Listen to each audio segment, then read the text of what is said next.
ready yet. What? Sharon? The girl from the house. I mean, he already likes her. He calls her, he harasses her. Yeah, but she's terrified.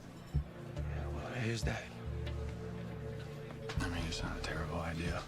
You and Sharon. It's you about the president. When he gets fixated on something, he won't stop. We want to build a case he can't wiggle out of. Would love it if you would record your calls with the president. All right, Oval fans, in the upcoming episode, we see Max and Bobby going over to Richard's house to try to get Sharon to go undercover. Remember, they talked about this in the diner in the last episode of their plan to send a woman in undercover to, you know, get into an affair with the president, Hunter, you know, in order to expose his, basically his horny tendencies and use that to, you know, get to the current administration, which this is a very dangerous and risky plan. Sure, Jason is out of the White House for now, but you know, any woman that goes into that White House and starts a little something with Hunter usually ends up dead, and next thing you know, that's pretty much it.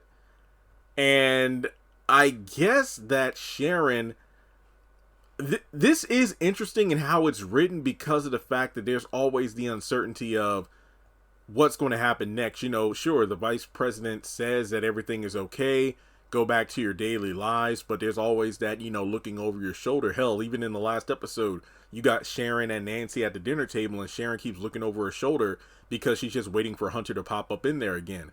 Then on top of that, you have to deal with the fact that, you know, Kareem, hell, he's going to bring out the big guns, literally, because it's like, look, they said we can go back to our daily lives, but nah, they try to come at me again, I want to have a little something for them. And, well, I can't blame him. This dude was dangling from the Washington Monument by his ankles. You know, they were holding him by the ankles to threaten him of opening his mouth again to the authorities.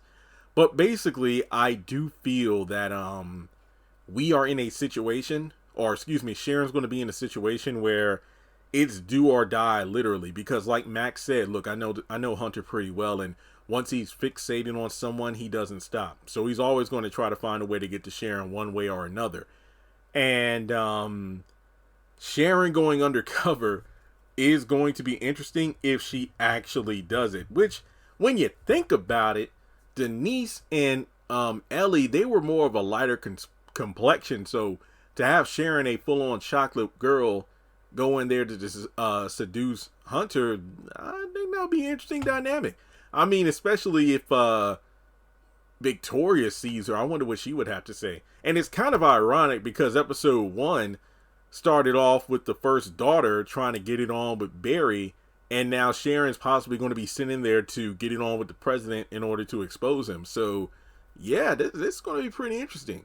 But like Eli said, the only thing that they could charge the first family of is, you know, Hunter having an affair. So I'm still wondering how this plan is possibly going to unfold. So I guess the questions are, number 1, do you think Sharon's going to go through with this? Number 2, if she does, how will this actually expose anyone of anything? And number 3, how do you think Kareem's going to feel? Honestly, I don't give a crap because, you know, in the promo, he's like, you know what, I can, you know, I can take care of you. I can protect you now because he has those guns and whatnot, because he's felt less of a man ever since, you know, Hunter came in the house and, you know, Kareem didn't do anything. And it's like, well, Sharon, you really can't blame the guy. Shit, I mean, he was dangling from the Washington Monument. Like, what do you expect him to do? Now, you could argue he's the president. What am I supposed to do? Aside from Alonzo at the car, I mean, Kareem could have fought him possibly. But then again, I can understand him not doing a damn thing. Really, I can understand that. So, and plus with Barry MIA, you know he'd be against this plan from the get-go. But since he's not around, we'll just have to wait and see. So what, you got Dale, who was messing around with Kyle, which got him involved with the chief of staff, trying to kill him. And then in this situation, Sharon is being pursued by the president. And who knows, maybe the first lady might try to offer or threaten her. I don't know. So let's see how things turn out. Honestly, I wish Blakely came back, because even Max suggested Blakely at first. But nope, they decided to move on with Sharon. Now, with that being said, let's talk about it in the comment section below. What do you think Sharon's choice will be?